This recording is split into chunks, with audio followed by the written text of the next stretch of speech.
And then lastly, Annie displays traits associated with an array of mental illnesses. At the very least, bipolar, OCD, Okay. Munchausen syndrome For by sure. proxy, a severe personality disorder with paranoid, antisocial, and borderline features, and likely some sort of schizophrenic or schizoaffective spectrum disorder, whatever that is.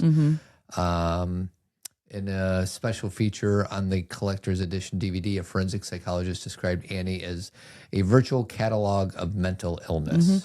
Actually, all of those, schizoaffective maybe, but all the other ones I totally understand and see and how they stack up on each other. Yeah. Because it's not like people who have bipolar have this issue. It's that with the swinging episodes, plus, her issues with her past and her history, plus, what was the other one you said? You said 3 at the beginning. Bipolar? I don't know. Oh, OCD? OCD, definitely. She had rules and regulations in the house. Part of the reason she knew that Paul had gotten out that one time is she had like a tchotchke that he had turned the wrong way. The penguin. It fell and then he put it back up. Exactly. He put it back up. So yeah, Munchausen, OCD. And Munchausen, of course. Munchausen, for those of you that don't know, is where it's like a...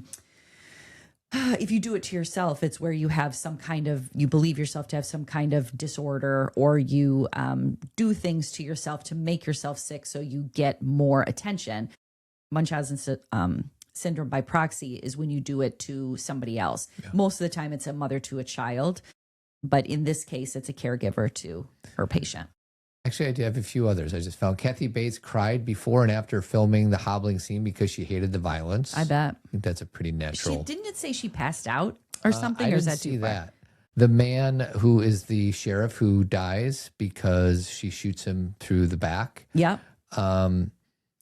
His name, I think, is Richard Farnsworth. Is that what I said in the beginning? Yeah, Richard Farnsworth. Same guy who was in The Natural. He actually died by suicide, sadly. After becoming a widower, he lived on a ranch in Lincoln, New Mexico.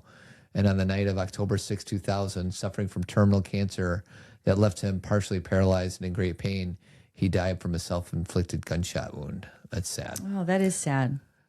You know what I'm thinking about, Todd? Huh. I'm thinking about how we were just watching this show on Netflix a couple nights ago. We didn't get all the way through it, but about the woman who was accused of those babies dying on her watch. Yeah.